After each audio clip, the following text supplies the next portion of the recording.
જય સ્વામિનારાયણ. આજે આપણે ખૂબ જ મહત્વપૂર્ણ વિષય પર વાત કરવા જઈ રહ્યા છીએ, ધર્માદો. ધર્માદો માત્ર દાન નથી, પરંતુ એ ભગવાન અને સંતોની આજ્ઞા છે. ચાલો પ્રમુખ સ્વામી મહારાજ શું કહે છે તે ધ્યાનથી સાંભળીએ. એવું આ ધર્માદાની વાત નથી, બધા ધર્મોની અંદર છે. મુસ્લિમ હોય કે ક્રિશ્ચન હોય કે પછી આપણા જે હિન્દુ ધર્મના જે બધા જુદા જુદા સંપ્રદાયો, જુદા જુદા ધર્મો છે, અને પેલા આપણે શું શીખ લોકોની અંદર પણ છે, બધાને એ આદેશ મળેલો જ છે. એટલે એમ થાય કે આ સ્વામિનારાયણ સંપ્રદાયમાં જ આ બધી વાત ચાલે છે એવું નથી, બધાની અંદર છે કે જે કંઈ આપણી આવક હોય છે એની અંદરથી આટલું ભગવાનને અર્પણ આપણે કરવાનું છે. કારણ કે ભગવાને આપણને આવી બુદ્ધિ શક્તિને મનુષ્ય શરીર આપ્યું છે. આપણને આ પ્રમાણે હવા ઉજેશ આપે છે, પ્રકાશ સૂર્ય કરે છે, એને બિલ ચૂકવતા નથી. હવા જે ઓક્સિજન આપણને મળે છે તો એનું કંઈ બિલ આપણે ચૂકવતા નથી. આ બધા બિલ હમણાં જે પહેલાં એ કહ્યું ને કે ટેલિફોનનું બિલ આવે છે, વીજળીનું બિલ આવે છે, બધા બિલો આવે છે, આપણે ચૂકવવા જ પડે છે. આપણી કમાણીની અંદરથી ઇન્કમ ટેક્સ, સેલ ટેક્સ પણ આપવા પડે છે. હવે એ કંઈ સરકાર કમાવા જતી નથી, મહેનત આપણે કરીએ છીએ. વેપાર ધંધો બીજું ત્રીજું બધું આપણે ઘરની મૂડીમાંથી બધું આપણું ચાલે છે, છતાં ટેક્સ આપણે આપીએ, ફરજિયાત આપવો પડે. અને ના આપે તો દંડ પણ થાય. એને પાછું પેનલ્ટી તો લાગે પણ ઉપરથી દંડ બધા કરે છે, પેનલ્ટી કરી. એટલે એ બધા જે કંઈ આપણે છે એ ફરજિયાત કરવા જ પડે છે. આપણા જે દીકરા દીકરીનો લગ્ન કરીએ તો એમાં પણ આપણે ખર્ચ કરવો પડે છે. અને તેમાં વળી પાછું આપણને એમ પણ થાય છે કે આ વખતે તો આ લગ્ન મારે ધામધૂમથી કરવું છે. એટલે ગજા ઉપરાંત પણ ખર્ચા થઈ જાય છે એની અંદર, કે આટલું બધું એના લગ્નના પછવાડીના થાય છે. આપ તો બધા જાણો છો એની અંદર કે પાર્ટીઓ બીજું ત્રીજું ચાલે છે. તો એની એટલે કહેવાનું શું છે કે આમ આપણે જે સામાજિક રીતે કે આપણા ધંધાકીય રીતે બીજી રીતે અમુક આપણે જે એ ખર્ચ કરવો જ પડે છે, છતાં એમાં આપણને કોઈ વાંધો આવતો નથી.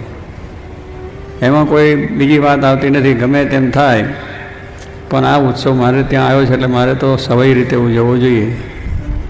એકે બાપનું 12મું કર્યું તો બીજો કે એના બાપના વખતે એને આખું ગામ જાણતું, આજુબાજુના 25 ગામ જમાડું, પણ મારો બાપનું 12મું મારે કંઈ જવા દેવાય? ભલે 2 વીઘા ખેતર વેચવું પડે તો વેચી નાખીએ, પણ કામ સારું સારું કરવું. એટલે આવી રીતે આપણા જગતનાની અંદર પણ જરાય મનમાં એમ નથી થતું કે આવું ક્યાંથી આવશે, કેવી રીતે વ્યવસ્થા છે, શું થશે, ગમે તેમ કરીને કરીએ છીએ. તો એની અંદર જેમ આપણને વિચાર નથી આવતો, તો જેને આપણને આ બધું આપ્યું છે બુદ્ધિ શક્તિથી, આપણે બધા ભણ્યા ગણ્યાના પૈસા કમાવતા થયા, ઉદ્યોગ ધંધા બધું કરતા થયા છે, તો પછી એ ભગવાન માટે આપણે કેમ મોરો વિચાર થાય? પેલું એ આપણે ઉત્સાહથી કરીએ છીએ, ઉમંગથી કરીએ છીએ, પછી એમાં મોરી વાત નથી. ના હોય તો કોઈના 2% 3% 4% લઈને આવે કરીએ. એટલે ભાઈ એટલા બધા ટકા શું કહો, અમે ઊભા નહીં થવાય. એટલું બધું કરવાનો ફાયદો શું છે? પણ છતાં કેટલીક વખત આપણે એ કરીને કરીએ છીએ, પછી પાછળથી આપણે એને માટે જરા મુશ્કેલી આવે. તો એ કરીને નથી થતું કે મને મુશ્કેલી આવશે, કે મારે આપણું કરવું પડશે, શું કરવું પડશે, એ કરવું, એનો કંઈ જ વિચાર નથી. બધું જ કરીએ છીએ એટલો ઉમંગથી, આપણા પોતાના દેહના સુખ માટે, આપણા વ્યવસાયને માટે, બીજી રીતે આપણે કરીએ છીએ. જ્યારે ધંધાની અંદર જરૂર પૈસાની હોય તો બેંકોમાંથી લોન લઈએ છીએ, સરકારી લોનો પણ લઈએ છીએ, પણ ધંધો જ કરીએ છીએ. કે પૈસા નથી એટલે નહીં, ધંધો થાય લોન લઈને પણ બીજી રીતે પેલા બધા શેર કાઢે છે. શેર કંપની ઊભી થાય ને એમાં શેર કાઢે છે, તો શેર કાઢીને પણ કામ કરીએ છીએ. આ બધાની અંદર જો આપણને જરાય વિચાર કે મુશ્કેલીનો વાત આવતી નથી, કે દેશકાળ એમાં નડતો નથી, તો પછી ભગવાનના કામમાં તમને ડિલેપ આવે કે ભગવાનને ક્યાં જરૂર છે? ભગવાનને તો કોઈ જરૂર નથી. જરૂર આપણને છે એટલે આપણે કરવાનું છે. તમે ધંધો કરો છો, ઉદ્યોગ કરો છો, એની અંદર પૈસા વ્યાજે ઉધારે લોન કરીને પણ નાખો છો, એની અંદર કારખાના બીજું ત્રીજું. શા માટે? કે એમાંથી તમને લાભ થવાનો છે, એમાંથી કમાણી થવાની છે. જેટલા નાખ્યા છે એનાથી 3-10 ગણા પાછા લેવા છે. ખેતરની અંદર તમે વાવો છો, મહેનત કરો છો, એ તો નાખી દીધા છે. એ અનાજ નાખ્યું છે ખેતરની અંદર, એ કેવી રીતે ઉગશે, ક્યાં ઉગશે, ક્યારે ઉગશે, નીચે દાણો જશે કે ઉપર દાણો આવશે, એવો કંઈ વિચાર આવે ખરો? દાણો નાખ્યો છે એ ઉગવાનો છે, એને ડૂંડું પણ આવવાનું છે. બાજરો કહો કે જુવાર કહો કે ઘઉં કહો કે કોઈ પણ વસ્તુ, મગફળી કે ગમે તે કરો, પણ એની અંદરથી એ દાણો થવાનો છે ને એ 1000 ગણો થવાનો છે. શેર 1.5 શેર બાજરો વાવીએ 1 વીઘામાં 1 ગાડું ભરીને ઘરે આવે. મગફળી નાખીએ તો એ પણ આપણે 20-25 ચાલે છે. કપાસ વાવો તો 25-30 મણ કપાસ. એટલે કહેવાનું શું છે કે આ બધી વસ્તુ છે એમાં આપણે વિચાર નથી કે આપણા પૈસા જતા રહેશે, કે આપણા દાણા જતા રહેશે, કે આપણને નુકસાન થાય. ઘણી વખત આપણે જાણીએ છીએ કે વરસાદને અભાવે ફેલ પણ થાય છે, અનાજ નાખેલું બધું નકામું જાય છે, મહેનત પણ નકામી જાય છે. વેપાર કરીએ છીએ એમાં ખોટ પણ આવે છે, પણ વેપાર મૂકતા નથી. એકને બીજી રીતે પાછું એને આગળ વધીએ છીએ.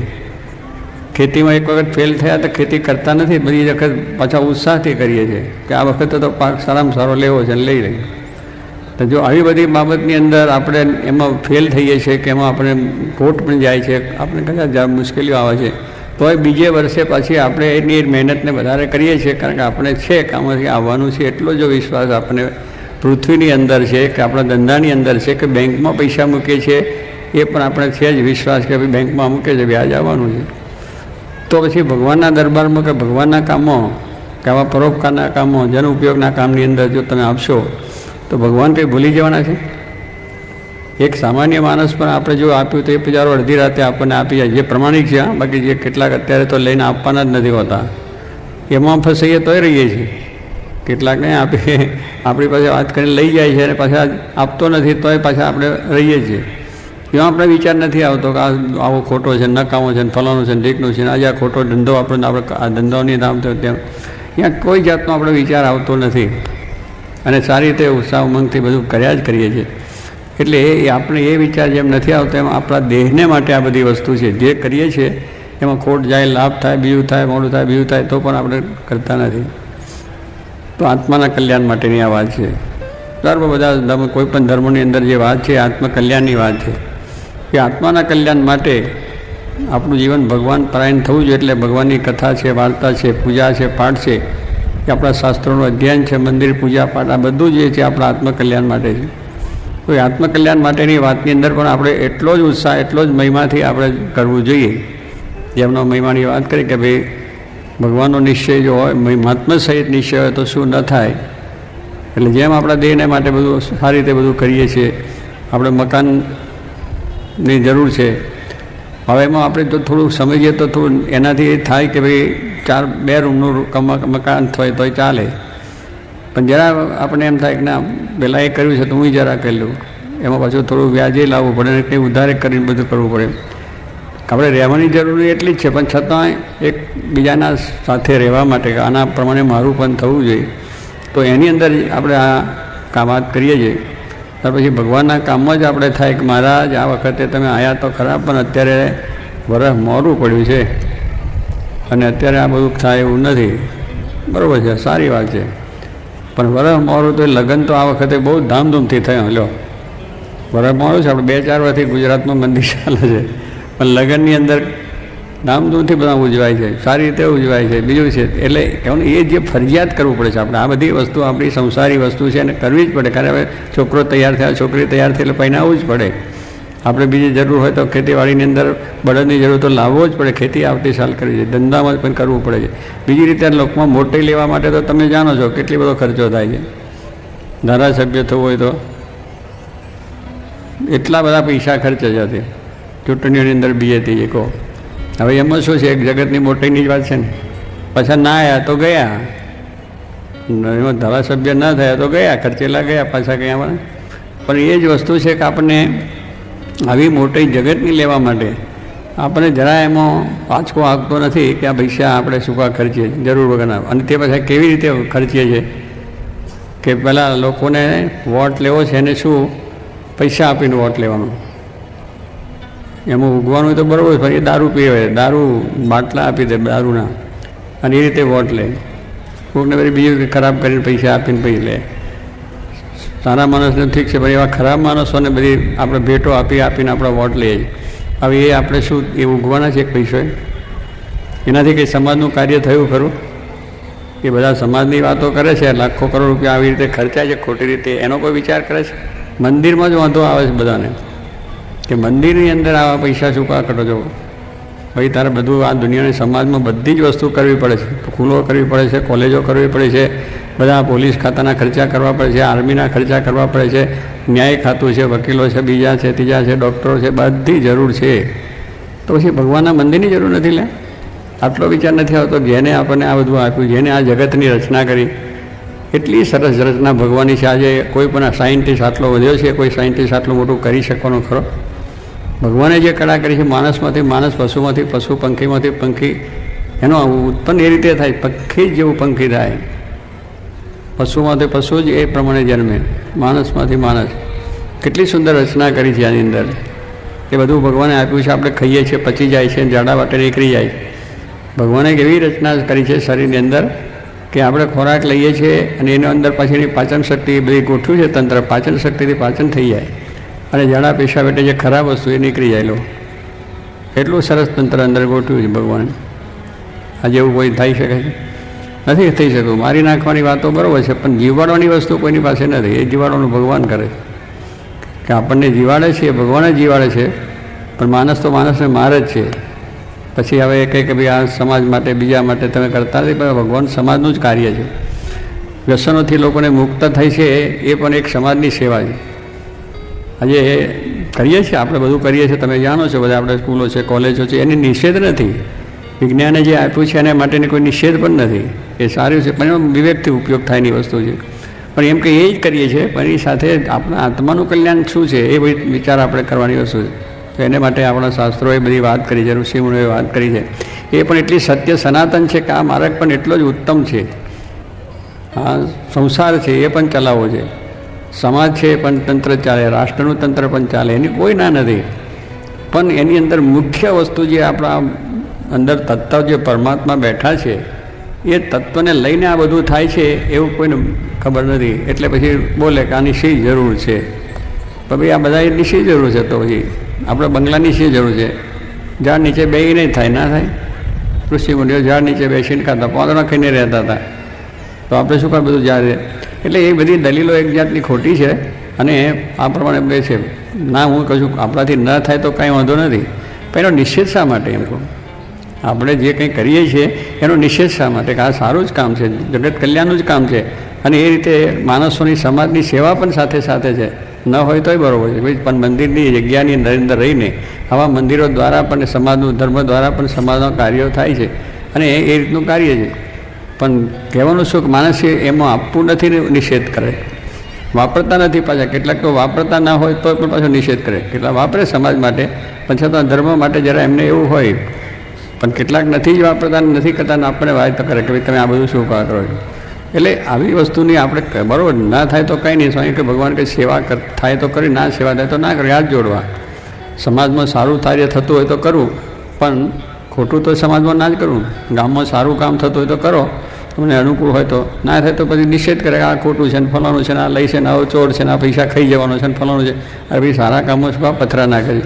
આપવું હોય તો આપો, ના આપો તો કંઈ નહીં. પણ માણસની કેટલીક પ્રકૃતિ છે કે એવું આપણા ધર્મ માટે નથી કરતા, કેટલી વખત સમાજના કાર્યોમાં પણ લોકો બોલે છે, તો એ કરવા જ પડે છે. અને સમાજનું કાર્ય ચાલે છે. સ્કૂલોની અંદર માસ્તરો ખરાબ હોય એટલે સ્કૂલ કંઈ કાઢી નાખી, બે હોય તેને એ થાય, પણ સ્કૂલની તો જરૂર છે જ. બે માણસ ખરાબ હોય તો છૂટા થશે, ગમે તે થશે. દરેક ક્ષેત્રની અંદર સારું નર્સો તો હોય છે જ. કે ડૉક્ટર બધા કેટલાક ખરાબ હોય તો કે આપણે દવાખાના બંધ થઈ કરો, દવાખાના ના બાંધવા, કે દવાખાનાનું સંચાલન ના કરવા, એવું કશું ના કરવું. આ ગાડીમાં અકસ્માત થાય છે એટલે કે ગાડીઓ બંધ થઈ જાય, તેલ બંધ થઈ જાય છે, પ્લેન પડે છે એટલે બંધ થઈ જાય. આ બધાનો વિચાર કરો કે બધાની અંદર આવા પ્રશ્નો તો થાય જ છે, પણ અહીંયા કોઈને વાંધો નહીં. આપણે અધિવેશનો જ કરે, રાજકીય પુરુષો છે, સામાજિક પુરુષો અધિવેશનો કરે છે. શા માટે? કે દેશની અંદર સારું કાર્ય કરવા માટેનું આયોજન ભેગા થઈને કે ભાઈ આ દેશની અંદર આ કરવું, આ કરવું, તે કરવું. હવે એની અંદર ખર્ચો નહીં થતો, એ ખાવાનો પીવાનો, ખાતા પીતા વગેરે એવા બેસતા છે, એમને સારા ઉતારા નથી ગોતવા પડતા, લાઇટ ઇલેક્ટ્રિકની જરૂર નથી પડતી, ટેલિફોનની જરૂર નથી પડતી. એમાં એમને એ ખોટો ખર્ચો નથી ગણાતો. તમે અહીંયા આગળ આ ઉત્સવ કર્યો એટલે તમે ખોટો કર્યો. ભાઈ અમે અહીં બેસીને એ જ કરીએ છીએ કે લોકોને સારો ઉપદેશ આપીને સારા ધર્મ નીતિ નિયમ પ્રમાણે રહે એને માટે ઉત્સવ તમે જેમ દેશને જ માટે કરો છો, દેશનું સારું થાય, દેશના સારા ઉદ્યોગો થપાય, ફલાણું થપાય, એ છે એ બધું છે. અમે પણ એ જ કરીએ છીએ કે માણસો તમે નીતિ નિયમના ધોરણથી રહો, સારી રીતે તમે ધંધો કરો, નોકરી સારી રીતે પ્રમાણિતથી ભાઈ કરો, એની માટેની જ વસ્તુ કરીએ છીએ, બીજું શું કરીએ છીએ.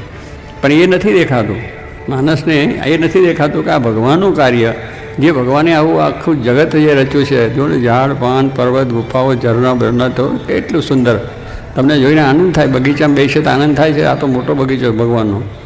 એ બગીચાની રચના કરતાં કરતાં તમારી જિંદગી વહી જાય, દાદાની જિંદગીઓ ગઈને આપણી જતી રહે. ભગવાને કુદરતી રીતે બધું બનાવ્યું છે. શા માટે? કે આપણા સુખને માટે, આપણે માટે બધી બનાવેલી વસ્તુ છે. તો એને માટે પણ આપણે એટલો વિચાર ભગવાનને માટે કરવો જોઈએ. ભગવાને આપણે માટે બધું રચ્યું છે, તો આપણે ભગવાન માટે શું કરીએ? કેટલાક માણસો એવું છે ને કે ભાઈ આ પ્રમાણે અમે કામ કર્યું એટલે હવે તમે અમારા માટે શું કરશો? આપણે માટે આ દેશ સેવા કરવા નીકળ્યા છે, એ લોકો કહે કે અમે દેશને માટે કર્યું, દેશ અમારા માટે શું કરશે? એ કંઈ પ્રશ્ન છે? તમે દેશ માટે છો, દેશમાં જન્મ્યા છે, દેશની સેવા કરવી જ જોઈએ. રાષ્ટ્રમાં જન્મ્યા છો, રાષ્ટ્રની સેવા કરો. રાષ્ટ્ર અમારા માટે શું કરશે? આપણે જે કરીએ છીએ એને લઈને તો રાષ્ટ્ર છે, તમે જે કરો એને લઈને તો રાષ્ટ્ર ટકે છે, પણ એ મારે માટે શું કરશે? એવું નથી. એમ ભગવાને આપણને આપ્યું છે, ભગવાન આપણે માટે ઘણું કર્યું, પણ છતાં પૂછે ભગવાન અમારા માટે શું કર્યું? હાથ પગ આપ્યા, આવું મોડું આપ્યું છે, ખાવાનું ખાઈને પચી જાય છે, રૂપના લત્તા બીજું ત્રીજું બધું આપ્યું છે, કેટલી વસ્તુ આપણને આપી છે. અને એક આત્મા અંદર ના આવે તમે શું કરી શકો? પહેલાં પહેલું તો એ જ વિચારો. આમાંથી એક તત્વ ચાલી ગયું તો શું તમારો હાથ પગ એના એ છે, ઇન્દ્રિયો તમારી એની છે, બુદ્ધિ તમારી એ છે, બધી જ ખલાસ. કંઈ નહીં થઈ શકે. પૈસાનો ઢગલો હશે તો પૈસાનું સુખ નહીં આવે, બંગલામાં હોતા છે બંગલાનું સુખ નહીં આવે, અહીં આત્મા ગયા પછી કશું સુખ નથી, ખાવાની ભોજન હશે તેનું સુખ નહીં આવે. પણ એ બધું સુખ છે શેમાંથી? કે ભગવાન છે તો એ બધું સુખ છે. અહીં ભગવાન નથી તો બધું સુખ નથી. આ શરીર આ સારું દેખાય છે, રૂપાળું છે, એ શેને લઈને? આત્મતત્વ છે એને લઈને રૂપાળું છે, એને લઈને આપણને એકબીજાને બોલવાનો ચાલવાનો પ્રેમ થાય છે. પણ એ તત્વ ચાલી ગયું તો પછી આપણે શું કરવાના છે? પડી ગયા સ્મશાનની અંદર. અશ્વિની કુમાર ભેગા જય સ્વામિનારાયણ ત્યાં ભૂસું ભજીયો ખાઈને પાછા આવીએ. આ સુરતમાં તો લહેર ચારું, સ્મશાનમાં જઈને પાછું મજાથી ત્યાં ભૂસું ભજીયા બરાબર સારી રીતે. એટલે ભાઈ મરણ પેલો માણસ મર્યો છે એના બેઠા તમે ખાઓ છો, પછી કાં લાગણી છે માણસને? પણ કહેવાનું શું છે કે આવી બધી વસ્તુ તમને લાગણી નથી, પછી આપણને કે પણ આવી બધી વસ્તુ. એટલે આમ કહેવાનું શું છે કે એક તત્વ છે એને લઈને આપણે પરમાત્મા, કે પરમાત્માનો બધે જ વાસ છે, ઝાડ છે, પાન છે, પર્વતો છે, કે ભગવાન રજે રજની અંદર છે, અણુની અંદર ભગવાનનો વાસ છે. અણુ જેને કહે છે એ અણુની અંદર ભગવાન રહેલા છે, તો એનો મજા આવે. અણુમાં શક્તિ આવી ક્યાંથી? ભગવાનની મૂકેલી. એ અણુની અંદર જો એટલી શક્તિ છે, અણુ ભેગા થાય ને તો આ બોમ્બ બનાવ્યા છે તો હજારો માણસોને નાશ કરી શકે અને હજારોનું સર્જન પણ કરી શકે. અણુશક્તિથી આજે આ બધી દુનિયા વધી છે, આ લાઇટોન બાઇટોન બધું ઘણું ઘણું થયું છે, એ પણ છે. અને પાછું એનો વિનાશ પણ છે. તો ભગવાન છે તો અણુથી પણ અણુ છે, તો એનામાં શક્તિ કેટલી હશે? એમની આખી શક્તિથી આને બ્રહ્માંડનો. તમને સવારે ભૂખ્યા ઉઠાડે, સાંજે કોઈ ભૂખ્યો હોય છે? સવારે આપણે બધા ભૂખ્યા ઉઠીએ છીએ, પણ ભાઈ કીડીને કન્ને હાથીને મન, કીડી જેવી વસ્તુ છે એને પણ સાંજ પડે ભગવાન ખાવા આપે છે. આપણે કોઈ કરતા નથી, એની ફેક્ટરી નથી, એને નોકરી નથી, એને ધંધો નથી, મકોડા છે, જીવો છે, બધાને કોઈને છે, મળી રહે છે. કહેવાનું છે કીડીને કન્ને હાથીને એક ટંકે મન ખાવા જોઈએ તેમ એને મન મળે છે, એને ખાવા મળી જાય છે. આ એક ભગવાનની રચના છે કે જે જેને જરૂરિયાતો છે એ પ્રમાણે ભગવાન આને આપી જ રહે છે. આપણે માણસ જ એવો છે કે જેની જરૂરિયાત આપણે નથી પૂછતા કે મળશે. ભગવાન કોઈને ભૂલતા જ નથી, ગમે તે છે માણસો પણ. તો આવી જે ભગવાનની કળા છે, રચના છે, એનો વિચાર કરવાનો છે કે આપણે એ માટે ભગવાને આટલું બધું કર્યું છે, તો ભગવાન માટે આટલું કરીશું તો એ ભગવાન પાછા આપણને સામેથી બદલો આપીને આપણા માટે કામ કરશે. નરસિંહ મહેતાએ કોઈનો પાડ ન રાખે મોરારી, આપે વ્યાજ સહિત ગિરધારી. નરસિંહ મહેતા કહ્યા એ વ્યાજ સાથે આપે, બેંકમાં મૂકીએ તો વ્યાજ સાથે આપે, તો આમાં નહીં આપે. ધંધામાં આપણે નાખીએ તો ધંધો આપણે પાછો આપે, ખેતીમાં નાખીએ તો ખેતી પાછી આપે. આવું બધું જો આ જ થતું હોય તો પછી ભગવાન નહીં આપે? અને એ બધું ભગવાન જ આપે છે ને. ખેતીમાંથી તમને આપે છે, પણ એ દાણો જો અંદર જમીનમાં જતો રહ્યો તો આપણને શું મળે? પણ દાણો ઉગ્યો, ડુંડું થયું ને આપણને મળે લ્યો, અવરું કરે છે. આપણે તો ગમે તેવું નાખ્યું હોય પણ ભગવાન બરાબર સવરું કરીને ઉપર આવે છે. એ કંઈ કળા છે આપણી પાસે કે આમથી દાણોને ફેરવી નાખવું? એટલે એ કુદરતી ભગવાને જે રચના કરી છે એ મનુષ્યના સુખને માટે છે કે એને બધી રીતે સુખ આવે. પણ આપણને ભગવાનની માટેનો મહિમા નથી. ભગવાનની જરૂર નથી. ભાઈ ભગવાન છે તો આપણે છે, ને આપણું કોઈ અસ્તિત્વ જ નથી. અહીંયા ભગવાન બેઠા છે તો આપણું અસ્તિત્વ છે, પણ અહીંથી કાલ્યા ગયા તો પછી રામ બોલો ભાઈ રામ, અશ્વિની ભેગા જ થવાનું છે, બીજું કાંઈ નહીં. જોવે છે, બધા જોઈએ છે આગળ. હજારો ગયા જવાના, બુદ્ધિશાળી માણસો જતા રહ્યા, રાજાના રંગ બધા જતા રહ્યા, કોઈ ટકી શક્યું નથી ને રહ્યું પણ નથી. પણ ભગવાનનું અસ્તિત્વ છે જ અને છે જ. કરોડો અબજો માણસો આજે ભગવાન રામને સંભાળે છે, ભગવાન કૃષ્ણને સંભાળે છે, ભગવાન સ્વામિનારાયણને સંભાળે છે. જે ધર્મોની અંદર જે મહાન વડાઓ થયા, ભક્તો થયા, સંતો થયા, આચાર્ય થયા, એને સંભાળ. શું કરવા કે એમને આવીને જગતમાં લોકોનું કલ્યાણ કર્યું છે, લોકોને માટેનું એમને કાર્ય કર્યું છે. પોતે આપણે આપણા દેહને માટે સગા સંબંધ. હું બાવન મંગળદા, પૈસો મારો પરમેશ્વર, બૈરા મારા ગુરુ, છૈયા છોકરા શાલિંગ્રામ, તો સેવા કોની કરું? આ આપણી સ્મૃતિ જ બુદ્ધિ છે, બહુ જ થોડી છે. આપણે આટલા વાળામાંથી બહાર નથી નીકળતા. આપણે શું કે પૈસો મારો પરમેશ્વર એટલે પોતાના પૈસાને આમ રાખ્યા કરે. કોઈ સારા કામમાં વાપરે નહીં, સમાજ માટે વાપરે નહીં, કુટુંબ વાપરે, રાષ્ટ્ર માટે ના વાપરે, ભગવાન માટે ના વાપરે. પરમેશ્વર કરી એને હંગરી રાખ્યો, પછી હંગર્યા પછી એને દાટ્યા કે પછી જ્યાં મૂક્યા હોય ત્યાં પડ્યા રહ્યા. બેંકમાં હતા એને બહુ સારા મોટા પૈસા ત્યારે સ્વિચ બેંકમાં જાય છે, ત્યાં રહી જાય, પેલો અહીં રહી જાય ને પેલો ત્યાં રહી જાય. હજુ એ બધા પૈસા અહીં રહી જાય. પછી એની વાસના રહી હોય, વાસના રહ્યો એટલે પછી આવે ઘરમાં ધન દાટતા ને પહેલાં ઘરમાં, તો વાસના રહે તો પછી હાફ થઈને આવે, એને લેવા જ ના દે કે મેં કમેલો તું નહીં વાપરવા દેવું. એટલે કેટલીક વસ્તુ આપણા જીવનમાં આવી છે.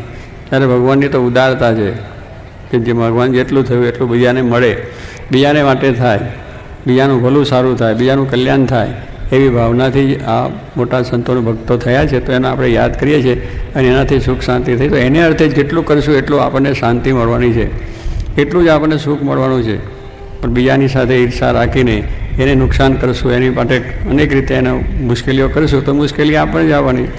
આજે ઘણી લોકો માણસો હડતાલો પાડે છે, હડતાલો પાડીને શું કરે છે? એમાંથી મુશ્કેલી આપણને છે કે હડતાલ પાડનારાને બંધ થવાનું જ બધું. પણ કહેવાનું શું કે માણસની વૃત્તિ છે કે મારે વધારે જોઈએ. અને તો બધા ભાઈ તમે બધા ટકશો, બધા હશે તો ધંધા સારા ચાલશે, તો બધાને સારા પગારે મળશે. પણ પગાર 8 કલાક કરવો નહીં અને 8 કલાકનો પગાર માગવાનો. એટલે આવી બધી જ્યાં બધી પ્રવૃત્તિઓની અંદર આપણી જે બુદ્ધિ મારી ગઈ છે, કે તો આપણે ધર્મમાં ભગવાનમાં આપણી આસ્થા ગઈ છે, એટલે આવા ખોટા વિચારો આપણને આવે છે. તો એવા સારા વિચારો એમને આપણને આપ્યા છે, એ સારા વિચારો મનુષ્યએ આપ્યો છે. તો આપણે આ બાબતની અંદર જે કંઈ આપણને ભગવાન આપે છે એમાંથી ભગવાને જેટલું આપણે આપી શકીએ, આપણી બુદ્ધિ આપી છે, તો બુદ્ધિથી તમે પણ એવો વિચાર કરો કે જેની અંદર દરેકની અંદર સારામાં સારી વૃત્તિ થાય અને સારામાં સારા માણસો પણ એને આમાં એ થાય. એ બુદ્ધિનો ઉપયોગ એ લોકોને ઝઘડાવવા માટે નથી, તકરાર કરવા માટે નથી, પણ બુદ્ધિનો ઉપયોગ એ છે કે સમાજમાં શાંતિ થાય અને દુનિયામાં શાંતિ થાય, ભગવાન પરાયણ બધા થાય. એ બુદ્ધિનો ઉપયોગ છે. ત્યારે કહેવાનું શું કે આ બધી વસ્તુ પૈસા આપ્યા છે એ પણ સારા માર્ગે વાપરો, તો એનાથી સમાજની અંદર સારા કામ થશે, ભગવાનની ભક્તિ થશે. આવા લોકો કરશે તો એનાથી એનું કામ થશે. તો જે કંઈ ભગવાને આપ્યું છે એ આપણે બીજાના ભલા માટે કરવાનું છે, બીજાના સારા માટે કરવાનું છે, અને આપણા કાર્ય માટે આપણે ઉપયોગ કરી અને સર્વ પ્રકારે સુખી થાય. તો જેમ આપણે વ્યસનોની અંદર બીજાની અંદર પૈસા જાય છે, આપણે જાણીએ છીએ તો પૈસા જે વ્યસનોની અંદરથી તમે બચાવો તો પણ તમારો ધર્માદો થશે. તમે જે ખોટા ખર્ચા થતા હોય એનો બચાવો તો તમે ધર્માદો કરી શક્યો. તમારી જે વસ્તુ છે એના ખોટા ખર્ચા જ બચાવો, મોહ શોખના અને બીજી રીતના અનેક રીતના અત્યારે બધા ચાલે છે નાટારંગ, એમાંથી બચાવીને તમે પૈસા. અહીંયા આપણે વાત કરીએ કે પેલા દારૂ પીતા બધા ઘણી અહીંયા નાત છે. હવે એ નાતને વાત કરી કે ભાઈ તમે આ દારૂ મૂકી તો દારૂ તો પીવો જ જોઈએ, અમારી સંસ્કૃતિ છે. એટલે કહો આવે ને પછી શું, પછી માગે કે અમારી આટલું અમારા માટે કરો, અમારા સમાજ માટે કંઈક અમને આમ બાંધી આપો, ફલાણું કરી આપો. પણ તમે પૈસા બચાવો, તમારું બાંધવાનું છે, તમારી નાત માટે બધું થઈ જાય, કરોડ રૂપિયા બચી જાય. એક 5 રૂપિયાનો દારૂ કે 1 રૂપિયાની બીડી દરરોજ મૂકો, 30 રૂપિયા તમે જમે કરાવતા રહો, તમારી આખી નાત લાખો માણસો હોય તો 12 મહિને કેટલા રૂપિયા થાય? તમારી જ્ઞાતિનો ઉદ્ધાર થઈ જાય. પછી એ કોઈને પૂછતું નથી, એની વાત કોઈને કહેતી નથી. અહીંયા જ અડે તરત, અહીંયા એટલે અટકે તરત. ભાઈ બરોબર છે, તમે આપો ને આપો એનો વાંધો નહીં, પણ આટલું કરે છે એટલું છે. આ સંતો તો બહુ સારા ખરા કલ્યાણના કરનારા, એમ કોઈ પણ સમાજનું કાર્ય, રાષ્ટ્રનું સમાજનું વગેરે ધર્મનું સારું થાય છે એટલું જ તમે કહો તોય તમારી મોટી સેવા થશે. પણ અડચણરૂપ કે દુષ્પ્રયોગ ન થયા અને એ પ્રમાણે કરવાનું છે. તો આજે મહારાજે આપણને આજ્ઞા છે, આ બધા એ રીતે કરી રહ્યા છે. પણ આવા સારા કાર્યની અંદર અને આ ધર્માદાની જે આજે વાત થઈ છે એ આ બધા જે દર મહિને જે કરતા રહ્યો છો એથી વિશેષ આપણે બધાને બળ મળે, સારું મળે, તમને બધા ભગવાન અનુકૂળ કરી આપે. પણ મારી વાત ન કરતાં આપણે જેટલું ભગવાન આપણને કરાવે એટલું કરવું અને જે રીતે ભક્તિ કરીને આપણો બધાનો બળ મળે ને ભગવાન અનંત રીતે આપણને સુખ આપે એ જ પ્રાર્થના. આશા છે કે આ વાતો આપણને પ્રેરણા આપશે કે આપણે જીવનમાં ધર્માદો જરૂરથી કરીએ. પ્રમુખ સ્વામી મહારાજના આશીર્વાદથી આપણે સૌ આજ્ઞાને પાડીએ. જય સ્વામિનારાયણ. જય સ્વામિનારાયણ.